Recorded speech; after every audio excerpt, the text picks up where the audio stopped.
Sriva TV, a unique experience for the whole world.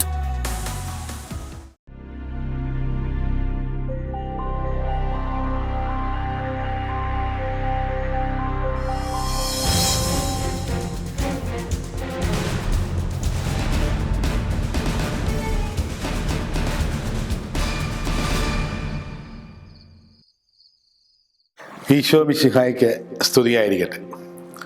ഈശോയിൽ പ്രിയമുള്ള മാതാപിതാക്കളെ, പ്രിയ സഹോദരി സഹോദരന്മാരെ, വിശുദ്ധ കുർബാനയുടെ ധ്യാന ചിന്തയിലൂടെ നമ്മൾ കടന്നു പോയിക്കൊണ്ടിരിക്കുകയാണ്. അപ്പോൾ നമ്മൾ കഴിഞ്ഞ എപ്പിസോഡിൽ കണ്ടതുപോലെ അതിൻ്റെ തുടർച്ചയായിട്ട് വിശുദ്ധ കുർബാന കർത്താവ് സ്ഥാപിച്ചത് അന്ത്യത്താഴ് വേളയിലാണെന്ന് നമുക്കൊക്കെയും അറിയാം. അപ്പോൾ വിശുദ്ധ കുർബാന എന്താണ് എന്നതിനെക്കുറിച്ച് ഒത്തിരിയേറെ സംശയങ്ങളും നമുക്ക് ഉണ്ടാകാം. ഇപ്പോൾ വിശുദ്ധ കുർബാന ഈശോയുടെ ഈ പെസഹ തിരുനാൾ, അല്ലെങ്കിൽ ജനങ്ങൾ അർപ്പിച്ചിരുന്ന, പഴയ നിയമ ജനം അർപ്പിച്ചിരുന്ന പെസഹായുടെ തുടർച്ചയായി പുതിയ നിയമ ഇസ്രായേലായ നമ്മൾ ഈശോ സ്ഥാപിച്ച ആ വിശുദ്ധ കുർബാന അർപ്പണം, അതിൻ്റെ സ്ഥാപനം, നമ്മളിന്ന് സഭയിലൂടെ തുടർന്നുകൊണ്ടിരിക്കുന്ന നമ്മളിന്ന് അർപ്പിക്കുന്ന കുർബാന, ഇതൊക്കെ നമ്മുടെ കൈകളിലേക്ക് ലഭിക്കുന്നതിന് പിന്നിൽ ഒത്തിരിയേറെ ചരിത്രപരമായ, ഒത്തിരിയേറെ ബൈബിൾ അടിസ്ഥാനമാക്കിയുള്ള ആഴമാർന്ന ചിന്തകൾ നമ്മൾ വിശകലനം ചെയ്യേണ്ടതായിട്ടുണ്ട്. നമ്മൾ ഇന്ന് ആ ഒരു ചിന്തയിലേക്കാണ് പ്രത്യേകമായിട്ട് കടക്കുക. അന്ത്യത്താഴ് വിരുന്നുമായിട്ട് ബന്ധപ്പെട്ട് നമ്മുടെയൊക്കെ മനസ്സിലുള്ള മനോഹരമായ ചിത്രമുണ്ട്. ലിയോനാർഡോ ഡാവിഞ്ചിയുടെ ലോകപ്രശസ്തമായിട്ടുള്ള അന്ത്യത്താഴത്തിൻ്റെ ആ ചിത്രമാണ് വിശുദ്ധ കുർബാന സ്ഥാപനത്തെക്കുറിച്ച് വരുമ്പോൾ തന്നെ നമ്മുടെ എല്ലാം ഓർമ്മകളിലേക്ക് കടന്നു വരിക. നമ്മുടെ വീടുകളിലൊക്കെ ഈ അന്ത്യത്താഴത്തിൻ്റെ ചിത്രങ്ങൾ നമ്മൾ വളരെ മനോഹരമായിട്ട് സൂക്ഷിക്കുകയും ചെയ്യുന്നുണ്ട്, നല്ലത് തന്നെയാണ്. എന്നാൽ അതിൻ്റെ ചരിത്രപരമായ ആ ഒരു ആവിർഭാവം അതൊന്നും നമ്മൾ വിശകലനം ചെയ്യുന്നത് വളരെ നല്ലതാണെന്ന് എനിക്ക് തോന്നുകയാണ്. അതായത് 1494 ലിയോനാർഡോ ഡാവിഞ്ചി വരച്ച ഒരു ചിത്രമാണ് നമ്മൾ സൂചിപ്പിച്ചു. അത് സാന്താ മരിയ ദെല്ല കൊളാസിയെ എന്ന് പറയുന്ന ഒരു മഠത്തിൽ അവിടുത്തെ ഊണുമുറിയിൽ അദ്ദേഹം വരച്ച ഒരു ചിത്രമാണ്. അപ്പോൾ 1494 വരച്ച ഒരു ചിത്രം അത് എത്രമാത്രം ബൈബിളിനോട്, ചരിത്രത്തോട് നീതി പുലർത്തുന്നുണ്ട് എന്നുള്ള ചിന്ത കൂടെ നമ്മൾ മനസ്സിലാക്കേണ്ടതായിട്ടുണ്ട്. ഒരു ഊണുമുറിയിൽ വരയ്ക്കുന്ന ചിത്രം, പ്രത്യേകിച്ചും 1400 എന്നൊക്കെ പറയുമ്പോൾ 15-ാം നൂറ്റാണ്ടിലൊക്കെ ഉള്ള ആ ഒരു കാലഘട്ടത്തിൽ അന്നത്തെ സാമൂഹിക ആചാരങ്ങളുമായിട്ട് വളരെയധികം സാധർമ്യമുള്ള ഒരു ചിത്രീകരണം അല്ലെങ്കിൽ ഒരു ആഖ്യാനത്തിന് അവിടെ പ്രസക്തി ഉണ്ട്, നല്ലതാണ്, ശരി തന്നെയാണ്. അപ്പോൾ അന്ന് അവിടെ നിലവിലിരുന്ന ആചാര അല്ലെങ്കിൽ ആഹാരം ഭക്ഷിക്കുമ്പോൾ സ്വീകരിക്കുന്ന മേശകളും സംവിധാനങ്ങളും ആ ചിത്രത്തിൻ്റെ പ്രമേയമായിട്ട് വന്നിട്ടുണ്ട് എന്നുള്ളതിൽ ആരും സംശയിക്കേണ്ട ആവശ്യമില്ല. ഇതൊരു അടിസ്ഥാന തത്വമായിട്ട് വെച്ചുകൊണ്ട് വേണം നമ്മൾ വിശുദ്ധ കുർബാന സ്ഥാപനത്തെ മനസ്സിലാക്കുക. എന്നാൽ ബൈബിളിൻ്റെ കാലഘട്ടത്തിൽ, ഈശോ ജീവിച്ചിരുന്ന ആ കാലഘട്ടത്തിൽ എങ്ങനെയായിരുന്നു യഹൂദർ പെസഹ ആചരിച്ചിരുന്നത് എന്നുള്ളത് കൂടെ നമ്മൾ വ്യക്തമായിട്ട് തിരിച്ചറിഞ്ഞെങ്കിൽ മാത്രമേ ഇതിൻ്റെ വൈരുദ്ധ്യങ്ങൾ നമുക്ക് മനസ്സിലാക്കുവാൻ പറ്റുകയുള്ളൂ. ഇന്നൊരു പക്ഷേ ഒത്തിരിയേറെ പ്രാധാന്യം കൊടുക്കപ്പെടുന്ന ഈ അന്ത്യത്താഴം ജനാഭിമുഖ കുർബാനയ്ക്ക് ഉപോത്ബലകമായി വെക്കുന്ന ഈ ഒരു ആർഗ്യുമെന്റ് അല്ലെങ്കിൽ ഈ ഒരു വാദം എന്ന് പറയുന്നത് എത്രമാത്രം അബദ്ധജടിലമാണ് എന്നും കൂടെ മനസ്സിലാക്കുവാൻ നിങ്ങളെ സഹായിക്കുമെന്ന് ഞാൻ കരുതുകയാണ്. കാരണം യഹൂദരുടെ പെസഹ എന്ന് പറയുന്നത് ഏതാണ്ട് നമുക്കറിയാം ഈ അറേബ്യൻ നാടുകളിലൊക്കെ ഉള്ള ഭക്ഷണ രീതികളോട് സാധർമ്യമുള്ള ഒരു രീതിയായിരുന്നു. അവരെ ചാരി കിടന്നുകൊണ്ടായിരുന്നു അത്താഴം കഴിച്ചിരുന്നത്. അപ്പോൾ അങ്ങനെ ഒരു ശൈലി നമുക്ക് ഇപ്പോൾ പെട്ടെന്ന് അങ്ങോട്ട് ചിന്തിക്കാൻ ബുദ്ധിമുട്ടാണ്. പക്ഷെ ഇതാണ് ബൈബിളിലെ കാലഘട്ടത്തിൽ ഈശോ അർപ്പിച്ച അല്ലെങ്കിൽ ഈശോ സ്ഥാപിച്ച വിശുദ്ധ കുർബാന അർപ്പണത്തിൻ്റെ രീതി അതായിരുന്നു. അപ്പോൾ നമ്മൾ ഇംഗ്ലീഷ് അക്ഷരമാലയിലെ സി എന്നുള്ള അക്ഷരം, സിയുടെ ഷേപ്പ് നമുക്കറിയാം. അപ്പോൾ ഏകദേശം ആ ഒരു ഷേപ്പിലാണ് ഈശോ തൻ്റെ ശിഷ്യന്മാരുമൊത്ത് അന്ത്യത്താഴ വിരുന്ന് നടത്തുക. അപ്പോൾ ഇത് നമ്മൾ കൃത്യമായിട്ട് മനസ്സിലാക്കിക്കൊണ്ട് വേണം ഈ ഒരു വസ്തുതയെ മനസ്സിലാക്കുക. അതാ ഞാനത് വ്യക്തമായിട്ട് പറയും. അപ്പോൾ ഈ സി ഫോർമേഷൻ്റെ അകത്ത് നമ്മൾ ലിയോനാർഡോ ഡാവിഞ്ചിയുടെ ചിത്രത്തിൽ നമ്മൾ കാണുന്നത് കൃത്യം ഈശോ നടുക്കിരിക്കുന്നു, 6 പേര് ഇപ്പുറത്ത് 6 പേര് അപ്പുറത്തായിട്ട് ഇരിക്കുന്ന ഒരു ചിത്രമാണ് നമ്മുടെ മനസ്സിൽ ഉള്ളത്. എന്നാൽ അങ്ങനെ ആയിരിക്കാൻ യാതൊരു സാധ്യതയുമില്ല. ദൈവശാസ്ത്ര പണ്ഡിതന്മാരെല്ലാവരും അക്കാര്യത്തിൽ വളരെ ഒരു ഏക അഭിപ്രായത്തിലേക്ക് എത്തിയിട്ടുണ്ട്. അപ്പോൾ ഈ സി ഫോർമേഷൻ്റെ ഒരറ്റത്തായിട്ടാണ് ഈശോ ചാരി കിടന്നിരുന്നത്. അപ്പോൾ ഈശോയുടെ മുമ്പിലും പുറകിലുമായിട്ട് രണ്ട് പ്രധാനപ്പെട്ട ശിഷ്യന്മാരും ഉണ്ടായിരുന്നു. അപ്പോൾ നമ്മൾ കരുതുന്നത് പത്രോസ് ആയിരിക്കുന്നല്ല, അങ്ങനെയല്ല. അപ്പോൾ ഒരു വശത്ത് ഈശോയുടെ പക്ഷത്തിലേക്ക് ചാരി കിടന്നിരുന്ന യോഹന്നാൻ, മറുവശത്ത് തീർച്ചയായിട്ടും ഉണ്ടായിരുന്ന ആള് മറ്റാരുമല്ല, യൂദാസ് ഇസ്കറിയോത്തായിരുന്നു. അപ്പോൾ ഈ രണ്ടുപേരുടെ മധ്യത്തിലാണ് ഈശോ വിശുദ്ധ കുർബാന സ്ഥാപിച്ചത് എന്നുകൂടെ നമ്മൾ മനസ്സിലാക്കണം. അപ്പോൾ ഒന്ന്, സ്നേഹത്തിന്റെ പ്രതീകമായ യോഹന്നാൻ ആ സ്നേഹം പൂർണ്ണമായിട്ട് ഉൾക്കൊണ്ട വ്യക്തിയാണ്. അതുകൊണ്ടാണ് ദൈവത്തെ സ്നേഹമെന്ന് യോഹന്നാൻ വിളിക്കുക. കാരണം ആ സ്നേഹത്തിന്റെ ഹൃദയമിടിപ്പ് പൂർണ്ണമായി ഉൾക്കൊണ്ട ആളായിരുന്നു യോഹന്നാൻ. എന്നാൽ ഇതേ സ്നേഹമാണ് അവിടെ യൂദാസിന് വെച്ച് നീട്ടപ്പെടുക. പക്ഷെ അതിനെ തിരസ്കരിക്കുന്ന യൂദാസിന്റെ മനോഭാവം അതിന്നും സഭയിൽ തുടരുന്നുണ്ട് എന്നുള്ളത് വേദനാജനകമായൊരു കാര്യമാണ്. മാർപ്പാപ്പായി പോലും അനുസരിക്കാതെ പോകുന്ന വൈദികരോട് പുലർത്തുന്ന സമീപനം എന്ന് പറയുന്നത് ഇത് തന്നെയാണ് എന്ന് പറയാതെ നിർവാഹമില്ല. അപ്പോൾ നമുക്ക് ഈ ഒരു സി ഫോർമേഷൻ യഥാർത്ഥത്തിൽ ബൈബിളിലെ പാരമ്പര്യമാണ്. അപ്പോൾ നമ്മൾ ബൈബിളിലെ പാരമ്പര്യമാണോ എടുക്കേണ്ടത്, അതോ 15-ാം നൂറ്റാണ്ടിലായ ഒരു ചിത്രീകരണത്തെ ആസ്പദമാക്കിയുള്ള പ്രബോധനമാണോ നമ്മൾ എടുക്കേണ്ടത് എന്നുള്ളത് സാമാന്യബോധമുള്ള ആർക്കും മനസ്സിലാക്കാവുന്നതും ചിന്തിക്കാവുന്നതുമായ കാര്യം മാത്രമേ ഉള്ളൂ. അപ്പോൾ അവിടെ ഒരു വികലമായ ഒരു ചിന്താധാര കൊണ്ടുവരുന്നത് വളരെ അപകടകരമാണ്.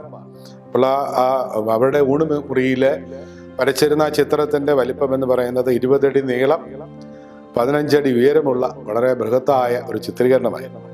ഇതായത് നമ്മൾ കാണുന്ന ചരിത്രത്തിലുള്ള പിന്നീടുണ്ടായ ഒരു മാറ്റം.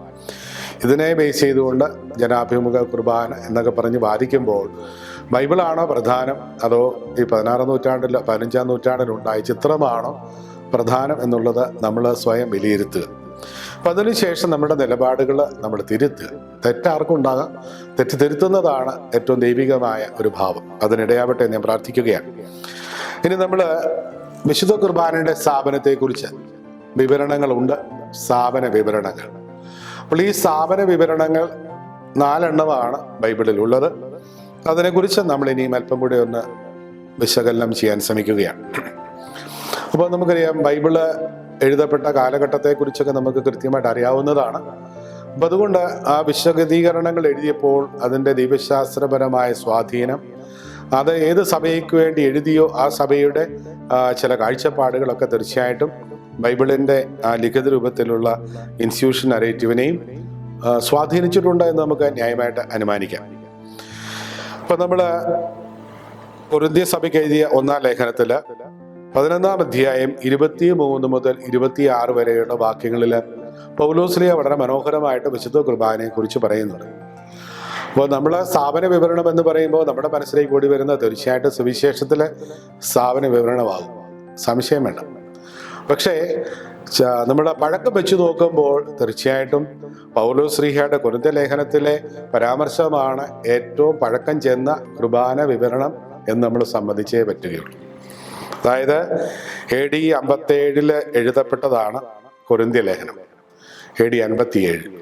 അപ്പോൾ 57 എഴുതപ്പെട്ട കൊരിന്ത്യ ലേഖനത്തിൽ പൗലോസ്ലീഹ കൃത്യമായിട്ട് ചില വാക്കുകൾ ഉപയോഗിച്ചുകൊണ്ട് അത് വിശകലനം ചെയ്യുന്നുണ്ട്. പിന്നീട് നമ്മൾ അതിനെക്കുറിച്ച് കാണുന്നതാണ്. രണ്ടാമത്തെ ഒരു പരാമർശം എന്ന് പറയുന്നത് മർക്കോസിന്റെ സുവിശേഷം 14-ാം അധ്യായം 22 മുതൽ 24 വരെയുള്ള വാക്യങ്ങളിലുള്ള പരാമർശമാണ്.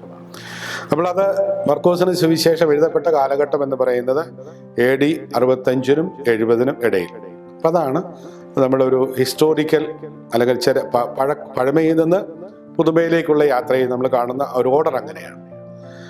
ഇനി നമ്മൾ മൂന്നാമതായിട്ട് കാണുന്നത് മത്തായിയുടെ സുവിശേഷം 26-ാം അധ്യായം 26 മുതൽ 30 വരെയുള്ള വാക്യങ്ങളിലൂടെ പരാമർശിക്കുന്ന വിശുദ്ധ കുർബാന സ്ഥാപന വിവരണം. അപ്പോൾ മത്തായിയുടെ സുവിശേഷം എഴുതപ്പെട്ട കാലഘട്ടം എന്ന് പറയുന്നത് AD 75-നും 90-നും ഇടയിലാണ്. അപ്പോൾ വീണ്ടും കുറച്ചുകൂടെ കാലം കഴിയുകയാണ്. ഈ ലൂക്കായുടെ സുവിശേഷം അതിനു മുമ്പ് തന്നെ പ്ലേസ് ചെയ്യേണ്ടതാണ്. ലൂക്കായുടെ സുവിശേഷം 22-ാം അധ്യായം 14 മുതൽ 23 വരെയുള്ള വാക്യങ്ങളിൽ നമ്മൾ കാണുന്നുണ്ട്. അത് AD 70-ന് ശേഷം എഴുതപ്പെട്ടതാണ്. അപ്പോൾ മത്തായിക്ക് മുമ്പാണ് ലൂക്കായുടെ സുവിശേഷ പരാമർശം നമ്മൾ വിശകലനം ചെയ്യുക. മത്തായിയുടെ ഏറ്റവും അവസാനമായിട്ടായിരിക്കും. എങ്കിലും ഇവയ്ക്കെല്ലാം പൊതുവായ ചില സാമ്യങ്ങൾ നമുക്ക് കാണുവാൻ പറ്റും. അതിനെ ആസ്പദമാക്കിയാണ് നമ്മൾ ആ വിശകലനത്തിലേക്ക് കടക്കുക.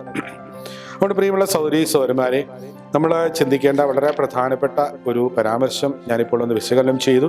ഒന്ന്, ചരിത്രപരമായ അതിൻ്റെ പ്രാധാന്യം, ബൈബിളിലെ അതിനുള്ള പ്രാധാന്യം, ബൈബിൾ പാരമ്പര്യം, അത് സഭയുടെ ഏറ്റവും വലിയ പാരമ്പര്യമാണ്.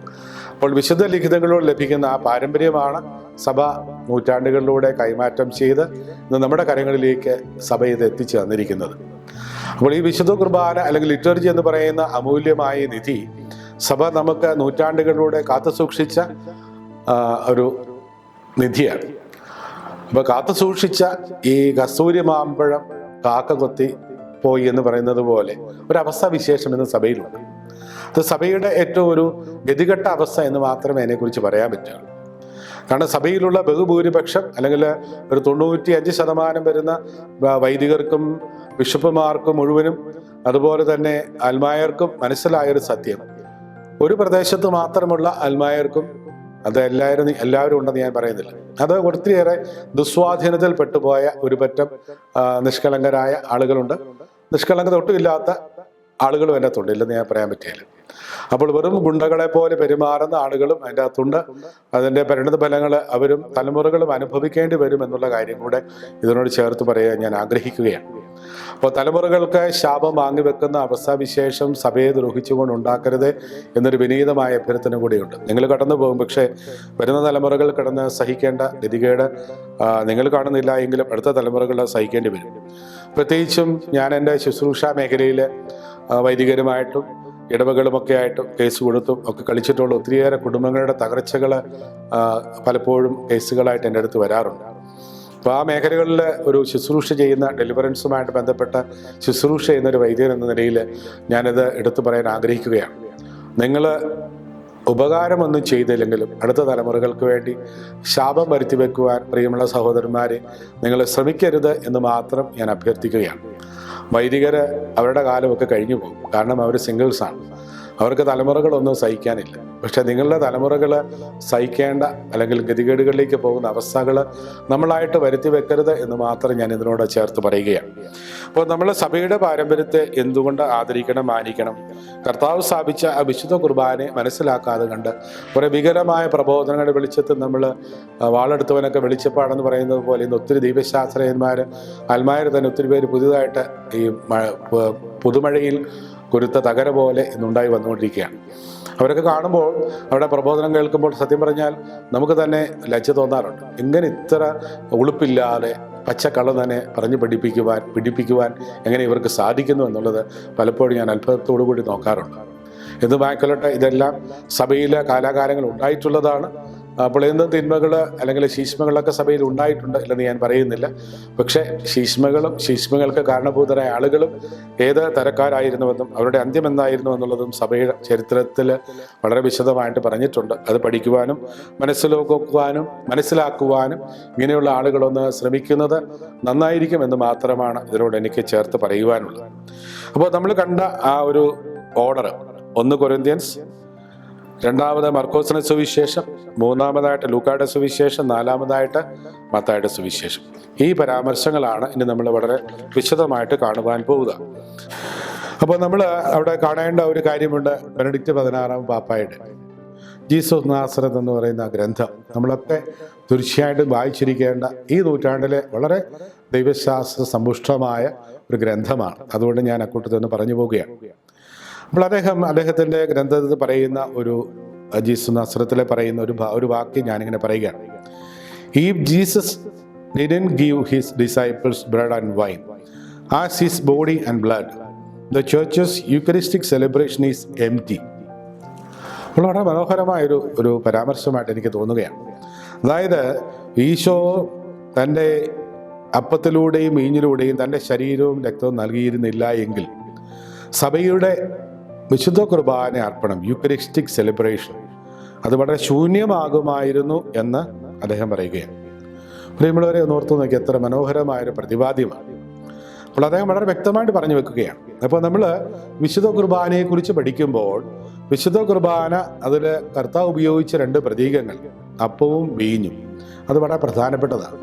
അപ്പോൾ അതിൻ്റെ അകത്ത് കാലദേശ സംസ്കാര അനുരൂപണമായിട്ട് ഇനി നാട്ടിലിവിടെ ഇന്ത്യയിൽ അല്ലെങ്കിൽ കേരളത്തിൽ കള്ളും ഒക്കെ ഉണ്ടാക്കാമെന്നൊക്കെ പറഞ്ഞാൽ അത് വിശുദ്ധ കുർബാനയായിട്ട് മാറില്ല എന്ന് ചുരുക്കം. നമ്മുടെ ഭാരതത്തിൽ പ്രത്യേകിച്ചും കേരളത്തിൽ അങ്ങനെയുള്ള ചില വൈപരീത്യങ്ങൾ അല്ലെങ്കിൽ വൈവിധ്യങ്ങൾ കാണിക്കുവാൻ വേണ്ടി കാട്ടിക്കൂട്ടിയ ഒത്തിരി കോപ്രായങ്ങൾക്ക് നമ്മൾ സാക്ഷികളായതാണ് വിശുദ്ധ കുർബാന അർപ്പണം എന്ന പേര്. അപ്പം അതൊക്കെ യഥാർത്ഥത്തിൽ നമ്മൾ പുതുമയ്ക്ക് വേണ്ടി കാട്ടിക്കൂട്ടുന്ന ആക്രാന്തങ്ങൾ എന്ന് മാത്രമേ ഇതിനെനിക്ക് പറയാനുള്ളൂ. അപ്പോൾ ഇത് സഭയുടെ പാരമ്പര്യത്തിൽ നമുക്ക് ലഭിച്ച ധന്യമായ അടയാളങ്ങളും പ്രതീകങ്ങളും നമ്മൾ അഭംഗുരം കാത്തു സൂക്ഷിക്കണമെന്ന് വളരെ വ്യക്തമായിട്ട് സഭ പഠിപ്പിക്കുന്നുണ്ട്. ഇപ്പോൾ ഈ അടുത്ത ദിവസങ്ങളിൽ ഫെബ്രുവരി മാസത്തിൽ തന്നെയാണ് റോമിൽ നിന്ന് സഭയുടെ കൗദാശിക ശുശ്രൂഷകളെക്കുറിച്ച് പറയുന്ന നിർദ്ദേശങ്ങളിൽ വളരെ വ്യക്തമായിട്ട് പറയുന്നുണ്ട് കാര്യമുണ്ട്. സഭയുടെ കൗദാശകളിൽ ഉപയോഗിക്കുന്ന മാറ്ററും ഫോമും അല്ലെങ്കിൽ അവിടെ ഉപയോഗിക്കുന്ന വാക്കുകളും ചില പ്രതീകാത്മകമായ കർമ്മങ്ങളുമൊക്കെയും യാതൊരു കാരണവശാലും മാറ്റരുത് എന്ന് വ്യക്തമായിട്ട് സഭ പഠിപ്പിക്കുകയാണ്. അത് തിരുസഭയെക്കുറിച്ചുള്ള ഡിക്രിയിൽ സഭ പഠിപ്പിച്ച ആ പ്രബോധനങ്ങളുടെ ഒരു ആവിഷ്കരണം തന്നെയാണ് ഇപ്പോഴും വളരെ അടിവരയിട്ട് തീർച്ചയോടും മൂർച്ചയോടും കൂടി സഭ പഠിപ്പിക്കുന്നത്. അപ്പോൾ ഇത് നമുക്ക് സഭയിലൊക്കെ ഉണ്ടാകുന്ന വൈകൃതങ്ങൾ എന്ന് പറയുന്നത് ഇതുപോലെയുള്ള നോവൽറ്റി. ഇപ്പം എന്താ പറയുക, നമ്മുടെ നൃത്തത്തിലൊക്കെ നോവൽറ്റി നല്ലതാണ്, അത് വേണ്ടതാണ്. പക്ഷേ ഈ നൃത്തവും അതുപോലെ തന്നെ ഇങ്ങനെയുള്ള അടിസ്ഥാനപരമായ കാര്യങ്ങളും നമുക്ക് വേർതിരിച്ചറിയാൻ പറ്റാതെ പോകുന്നത് ഒരു വലിയ അപകടമാണ്. അപ്പോൾ വൈവിധ്യങ്ങൾ വേണ്ട മേഖലകളുണ്ട്, എന്നാൽ ചില അടിസ്ഥാന തത്വങ്ങൾ നമുക്ക് മാറ്റം വരുത്താൻ പറ്റുകയില്ല. അപ്പോൾ ഉദാഹരണം പറഞ്ഞു കഴിഞ്ഞാൽ എനിക്ക് എൻ്റെ അപ്പനെ അമ്മയെ മാറാൻ പറ്റാത്തതുപോലെ തന്നെയാണ് ഇത് നമ്മൾ തിരിച്ചറിയണം. അപ്പോൾ ഇത് നമ്മുടെ അടിസ്ഥാനപരമായ സത്യമാണ്. അപ്പോൾ ഈ അടിസ്ഥാനത്തെ നമുക്ക് ഒരിക്കലും മാറ്റാൻ പറ്റുകയില്ല. അതെപ്പോഴും നൂറ്റാണ്ടുകളിലൂടെ സഹസ്രാബ്ദങ്ങളിലൂടെ കൈമാറ്റം ചെയ്ത് സഭയ്ക്ക് കിട്ടിയതാണ്. അവയെ നമ്മൾ ധന്യമായിട്ട് ശ്രേഷ്ഠമായിട്ട് കരുതുക, അവയെ നമ്മൾ നെഞ്ചോട് ചേർത്ത് പിടിക്കുക. ഇതാണ് പ്രിയമുള്ളവരെ നമുക്ക് കരണീയമായിട്ടുള്ള ഒരു കാര്യം. അപ്പം അതുകൊണ്ട് ഈ ഒരു വിശുദ്ധ കുർബാന അർപ്പണവുമായിട്ട് ബന്ധപ്പെട്ട് നമ്മൾ മനസ്സിലാക്കേണ്ട ഈ ഒരു അടിസ്ഥാനപരമായ ചിന്ത നിങ്ങളുടെ മുമ്പിലേക്ക് വയ്ക്കുകയാണ്. അപ്പം അതുകൊണ്ട് ഈ ഒരു ചിന്ത വെച്ചുകൊണ്ട് ഇനി നമ്മൾ ഈ വചനത്തിൻ്റെ ആഴങ്ങളിലേക്ക് നമ്മൾ അടുത്ത എപ്പിസോഡിലൂടെ കടക്കുകയാണ്. അപ്പോൾ നമുക്കിനി അതിലേക്ക് പ്രവേശിക്കുന്നതിന് മുമ്പ് നമുക്ക് കർത്താവിനോട് ഒരു നിമിഷം പ്രാർത്ഥിക്കാം. കാരുണ്യവാനായ കർത്താവേ, അങ്ങ് സ്ഥാപിച്ച വിശുദ്ധ കുർബാന നൂറ്റാണ്ടുകളിലൂടെ സഹസ്രാബ്ദങ്ങളിലൂടെ സഭയിലൂടെ ഞങ്ങൾക്ക് ലഭിച്ചിട്ടുണ്ട്. അങ്ങ് സ്ഥാപിച്ച ആ ഉദ്ദേശ ലക്ഷ്യങ്ങൾ മനസ്സിലാക്കുവാനും ധ്യാനിക്കുവാനും പഠിക്കുവാനും അതിൻ്റെ മുമ്പിൽ ഞങ്ങളുടെ തെറ്റായ ധാരണകളെ തിരുത്തുവാനുമുള്ള അറിവും ബുദ്ധിയും കഴിവും ഞങ്ങൾക്ക് പ്രദാനം ചെയ്യണമേ. പരിശുദ്ധാത്മാവെ, സഭയിൽ നിന്ന് കടന്നുകൂടിയിരിക്കുന്ന അശുദ്ധിയുടെ ദുരാത്മാവിനെ അവിടുന്ന് ഉച്ചാടനം ചെയ്യണം. അതിനെ ബഹിഷ്കരിച്ച് പരിശുദ്ധാത്മാവിൻ്റെ നിറവ് കൊണ്ട് സഭയെ വിശുദ്ധീകരിക്കണമേ. അങ്ങനെ തെറ്റിൽ ചരിക്കുന്ന വൈദികരും അൽമായരും അടങ്ങുന്ന ആ സമൂഹം സീറോ മലബാർ സഭയുള്ള ഈ അസ്വസ്ഥതയുടെ ക്യാൻസർ പോലെ ബാധിച്ച ആ ഭാഗങ്ങൾ സൗഖ്യപ്പെടുവാൻ കർത്താവെ അങ്ങ് തന്നെ ഇടപെടണമേ. നിത്യം പിതാവും പുത്രനും പരിശുദ്ധ റൂഹയുമായ സർവേശ്വര എന്നേക്കും ആമേൻ. ഈശോ മിശിഹായ്ക്ക് സ്തുതിയായിരിക്കട്ടെ. Mars Riva TV, a unique experience for the whole world.